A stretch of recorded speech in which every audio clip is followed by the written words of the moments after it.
په کابل کې د عرفان په نوم د مطالعې مرکز او کتابتون سلګونو ځوانانو ته د غوره او مناسبې مطالعې زمینه برابره کړې ده. د مطالعې په دغه لوی سالون کې هر ورځ یو ګڼ شمېر ځوانان په ځانګړې توګه د ښوونځیو زده کوونکي او د پوهنتونونو محصلین د مطالعې لپاره ورځي او د بیلابیلو علمي څانګو او د خپلې خوښې کتابونه مطالعه کوي. فضای کتابخانه فضای مطالعوی است که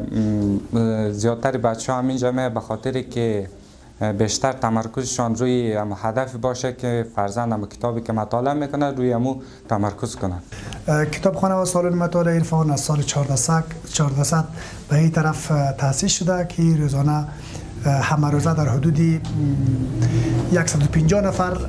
برای مطالعه مضامین مختلف در این کتابخانه تشریف میبرند. کوم ځوانان چې د مطالعې لپاره راغلي وو خوښي څرګندوله چې د زده کړو او کتاب لوستلو لپاره یو مناسب چاپیریال ورته برابر شوی دی. هغوی ویل چې په کورونو او ناارامه چاپیریال کې د کتاب لوستلو نه ښه ګټه نشي پورته کولی او دا ډول مناسب ځایونه د مطالعې لپاره ورته ډیر ګټور دي. که اینجا کتابخانه هم که داره اینجا کتاب‌های متنوع را میتونی پیدا کنی، از جمله کتاب‌های انگیزشی است که برای یک فرد محصل که به خاطر انگیزه گرفتن برای یک راهیابی به یک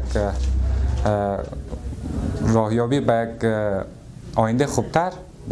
باید مطالعه کنه، انگیزه خود بگیره. دغه علمي مرکز له لوري د ځوانانو د استعدادونو د ودې په موخه د کتاب لوستلو سیالۍ هم ترسره شوې وې چې د سیالیو ګټونکو ته مادي او معنوي ډالۍ ورکړل شوې وې ترڅو په ټولنه کې د کتاب لوستلو دود پیاوړی شي او د ځوانانو ترمنځ سالم رقابت رامنځته شي. بر علاوه از اینکه یک سالن مطالعه است، ما توانستیم در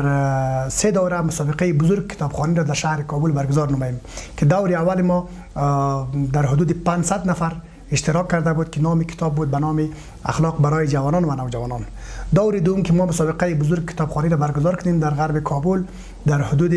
540 نفر اشتراک کرده بود که نام کتاب بود راز موفقیت و انسان موفقیت. و دور سوم که ما مسابقه بزرگ کتابخوانی را برگزار کردیم در حدود 450 نفر بود که اشتراک کرده بود که در نام کتابش بود به نام هرگز تسلیم نشو.